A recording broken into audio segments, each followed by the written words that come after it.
Le député Cédric Villani appelle solennellement la France, son pays, à accueillir Julian Assange. Julian Assange qui est emprisonné en Grande-Bretagne et qui risque d'être extradé vers les États-Unis. Son état de santé s'est sérieusement dégradé. Bonsoir Cédric Villani. Bonsoir. Vous êtes député français, membre du groupe Écologie, Démocratie, Solidarité. Le lanceur d'alerte et fondateur de Wikileaks est donc emprisonné.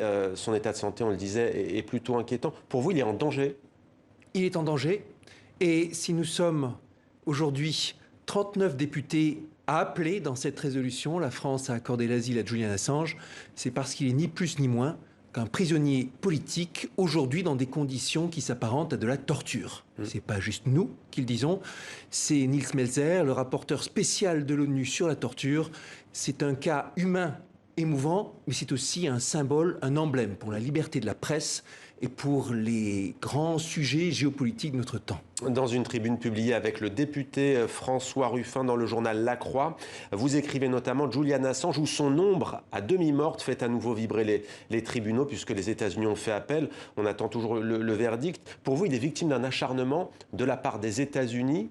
La Grande-Bretagne est-elle complice? Écoutez, d'abord, c'est un cas extrêmement complexe, entrant dans le détail des procédures judiciaires, n'importe qui s'y perdrait. Mais au fond, le cas est simple, et on le voit avec un peu de recul.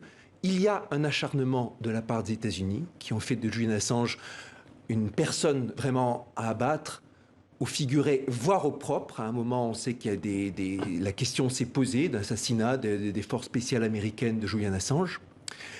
Et cet acharnement envers Julian Assange, parce qu'à travers Wikileaks, il a révélé des secrets sur les opérations américaines en Irak et en Afghanistan. Vous l'écrivez d'ailleurs, hein, les espions aussi d'ailleurs sur les propres alliés et les pratiques de la torture. 3 de nos présidents ont été espionnés par les États-Unis. C'est Julian Assange qui a révélé cela. Le président Sarkozy, le président Chirac, le président Hollande ont tous été sous écoute.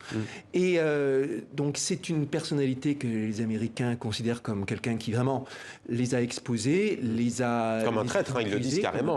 Cédric Villani, est-ce que vous en avez parlé avec Emmanuel Macron, le président français, et quelle est la possibilité, quelle est la chance de réussite? Parce qu'au fond, vous le disiez, c'est un dossier complexe. Comment Julian Assange pourrait-il être accueilli en France?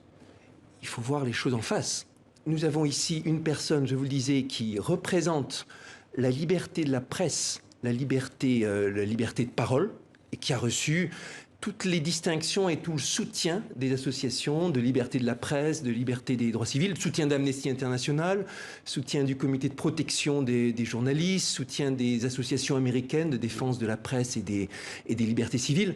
Élu personnalité de l'année par Le Monde, par Time en 2010. Mais Emmanuel Macron, le premier concerné, s'agissant de votre demande. Et Emmanuel Macron, bien sûr, l'État entier est interpellé par notre action et il s'agit pour nous, en tant que parlementaires, d'interpeller la nation et de dire c'est notre devoir, en tant que pays très attaché à la liberté de la presse, très respectueux aussi de ce qu'a rappelé le président Macron en 2019, la protection de la liberté de parole, la protection de la liberté des individus, de bien voir en face que Julian Assange, symbole de la liberté, est aujourd'hui persécuté par les États-Unis, avec la complicité du gouvernement britannique, qui aujourd'hui l'a mis dans une prison de haute sécurité qui devrait être réservée pour les terroristes.